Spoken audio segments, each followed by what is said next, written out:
Pues buenos días. Yo siempre empiezo las entrevistas todas en general preguntándoos cómo estáis de salud mental. Hoy que estamos a miércoles, estáis presentando la película Alguien que cuide de mí. ¿Cómo estáis?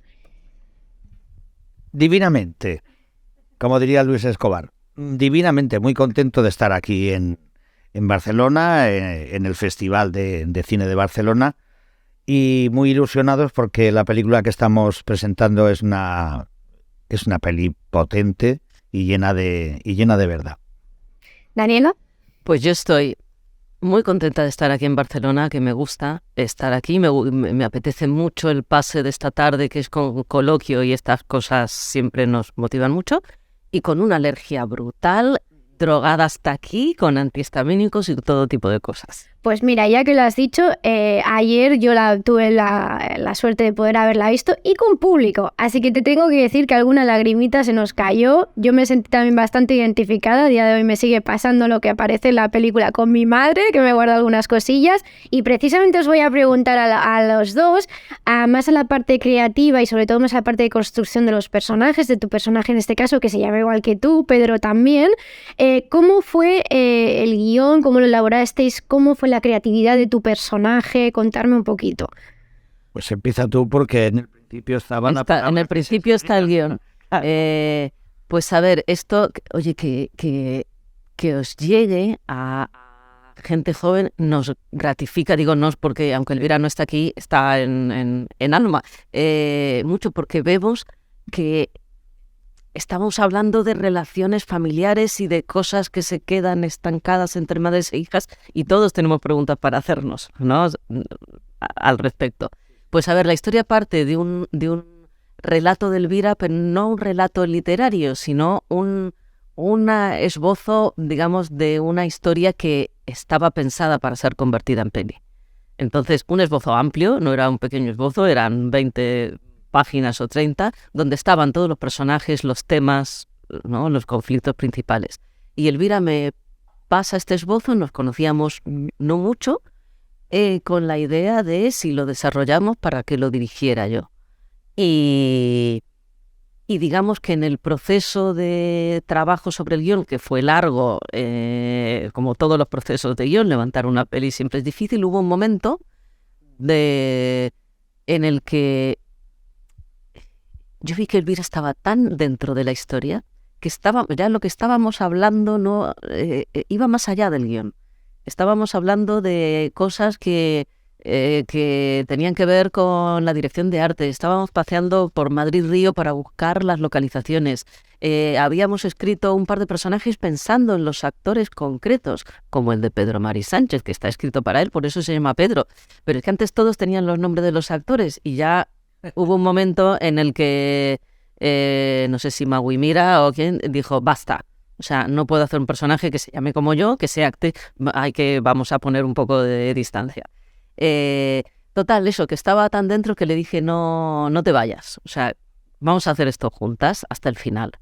Y aceptó el envite, no sin algún recelo, y luego ahí ya fue una verdadera colaboración. Es en lo que consiste colaborar cuando se puede hacer. A veces en guión es verdad que es más fácil, en dirección es menos habitual y más difícil, pero yo no creo que sea porque el trabajo de dirección requiere un criterio. Claro que requiere un criterio único, pero admite la colaboración. Lo que pasa es que hay que dejar los egos un poco al lado para poder colaborar en la dirección. Bueno, y coincidir, como habéis coincidido, lógicamente, en el discurso. Claro.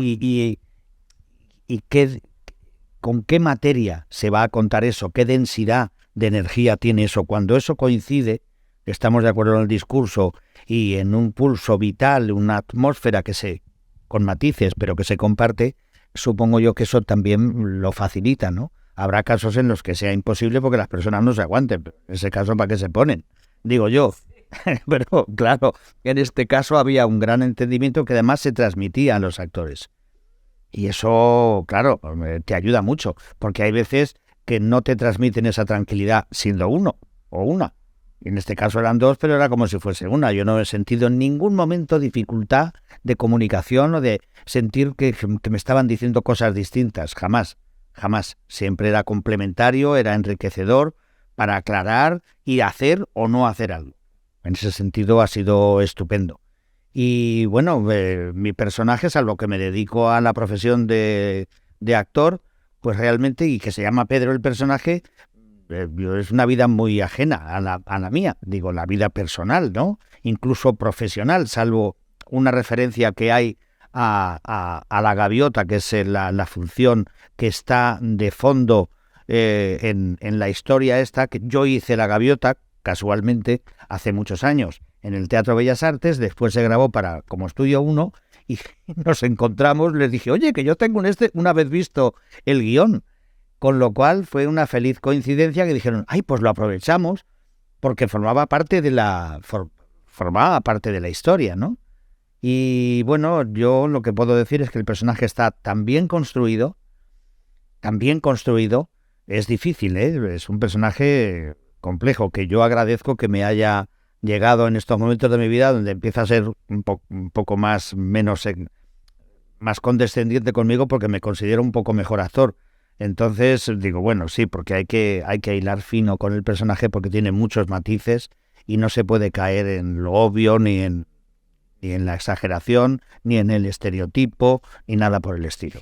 Hablabas del tema de la complejidad de la dirección ahora, y precisamente yo siempre os pregunto también a las directoras cómo es esos procesos, cuáles son esas escenas más complejas, pero sobre todo también, y enlazándolo con la pregunta del guión, cómo fue llevar ese tema tan complejo. Dices que y es verdad, además en la película lo pone, que parte del relato de Elvira, pero hablar de ese tema tan complejo y tú también de construirlo, como estábamos hablando, del VIH, ¿cómo fue todo eso? Y cuéntame también a nivel de dirección, porque hay unas escenas en blanco y negro que me llaman la atención, la cámara que me marea alrededor de las mesas. Cuéntame ese proceso y cuéntame también dentro cómo lo aportas a hablar de este tema tan complejo en tu personaje.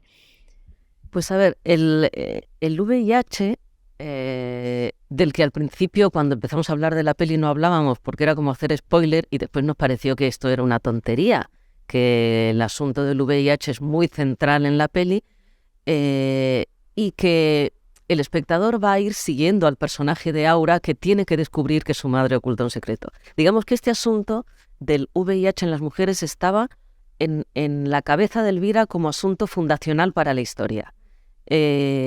Fue ella la que me iluminó a mí, la que me hizo ver, tú te das cuenta, me dijo que el VIH, cuando surgió en los 80, en los 90, que es cuando vive el personaje de Emma, era una enfermedad que primero se asociaba a los homosexuales como estigma, después a los drogodependientes como estigma también, y los colectivos gay, digamos que se asociaron y hicieron fuerza.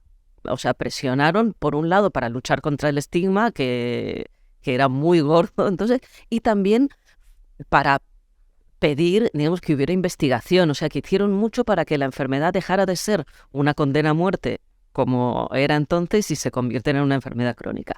Pero en ese camino quedaron olvidadas, digamos, un montón de mujeres que también contrayeron la enfermedad. Y no necesariamente por drogodependencia. Muchas veces hay mujeres que las contagiaban sus maridos o que se contagiaban teniendo relaciones sexuales promiscuas, como se tenían muchas en aquella época, que era una época de grandes libertades y de cortar con lo anterior. Entonces, empecé yo también a fijarme y a encontrar noticias, a no sé qué, ver que cuando se habla todavía se dan premios a gente que ha hecho cosas por el SIDA y tal, casi nunca aparecen mujeres. Y esto estaba en la intención original de la peli, hablar de esas mujeres, no las que murieron, que esas alguna película ya las ha mencionado, sino las que siguen vivas, y cómo intentar acercarnos a cómo fue, o sea, cómo lo viven ahora, pero también cómo lo vivieron entonces. O sea, cómo vive una mujer que se entera de que tiene una enfermedad que va a condicionar su sexualidad, sus relaciones afectivas. Y para contar esto, digamos, para contar cómo fue el eco, o sea, cómo fue el influjo que tuvo en la vida del personaje de Emma, teníamos que irnos al pasado. Ahí viene lo de los flashbacks. Entonces, en la historia, teníamos una serie de flashbacks que estaban escritos como flashbacks tradicionales. Había otros, ¿no?, que eran unos recuerdos del personaje de Nora, del personaje de Aura, que esos eran como un poco unas ensoñaciones, como un cuento y tal. Pero teníamos estos flashbacks y a la hora de plantearnos cómo hacer la película, nos dimos cuenta de que rejuvenecer a 2 personas 30 años es una cosa muy complicada, es muy difícil que quede bien. Y no queríamos cambiar de actores, porque queríamos ver a Emma y a Pedro en este momento. Y entonces surgió la idea de, bueno, a veces la memoria no es literal, a veces no recordamos como si estuviéramos dentro de un flashback y nos vemos. A veces nos vemos, pero somos nosotros mismos y nos, digamos, inventamos este ingenio de van a ser ellos en el presente viéndose a sí mismos, pero en una especie de espacio despojado, como si el espacio de la memoria fuera un espacio sin detalles.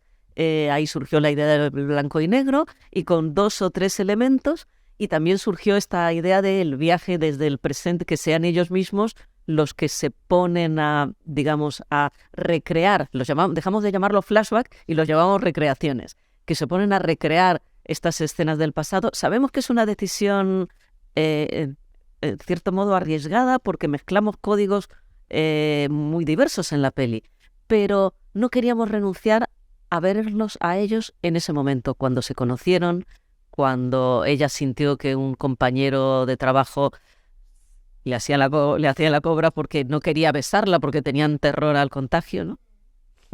Sí. Bueno, yo no puedo estar más de acuerdo con lo que está contando. Es el recuerdo de las palabras y de lo que ocurrió. Entonces no es los detalles de si era un pub o era un no sé qué, es las palabras. Lo viven así. Y no sé lo que me... No, ¿cómo le habías aportado a tu personaje? Bueno, yo creo que ha aportado, pues mi madurez como actor.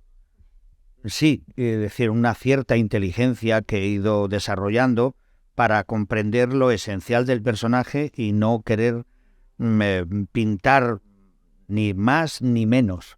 Ir a lo esencial porque el personaje estaba escrito con una enorme verdad, y no traicionar eso y seguir fielmente esa guía es lo que yo creo que he hecho mejor en la película, ¿no? El mejor servicio.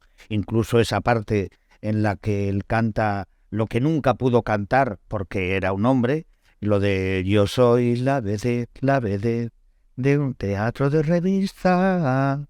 Entonces eso lo canta desde un lugar de inocencia, de timidez, no está haciendo el despliegue del todo porque empieza cantando muy tímidamente porque es un sueño real que él ha tenido y que ahora se materializa de alguna manera. Un sueño real, ahí me emociona porque yo veo en esa escena que tu personaje realmente como se abre y dice, este soy yo, aquí estoy, lo disfruto. Y ya está, sí, era el final, ahora estáis aquí, ya la última pregunta era, estáis aquí ahora en el Barcelona Film Fest, estáis aquí presentando ahí a Alguien en mí, pero ¿cuáles son vuestros próximos proyectos en los cuales podemos veros?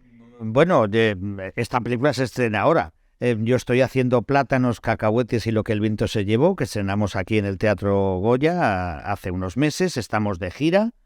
Tengo Pan y Toros, una zarzuela de Barbieri que ha dirigido Juan Echanove, en la que yo estoy haciendo de un tremendo corregidor y es mi debut en la lírica.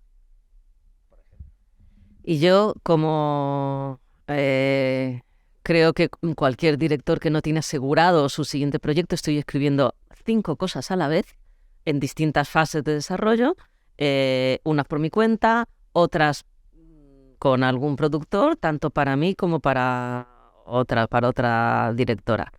Y eso es que es época de, digamos, después de, además tuve la suerte de estrenar 2 pelis bastante seguidas y ahora es época de sembrar y sembrar y sembrar. Y te puedo decir del ausente de Elvira que le ha coincidido el estreno de esta película con el lanzamiento de su nueva novela, que se llama En la boca del lobo. Te la súper recomiendo, preciosa. Y ella está al contrario, diciendo, yo ahora lo que necesito es descansar. Pues muchísimas gracias a los dos, de verdad.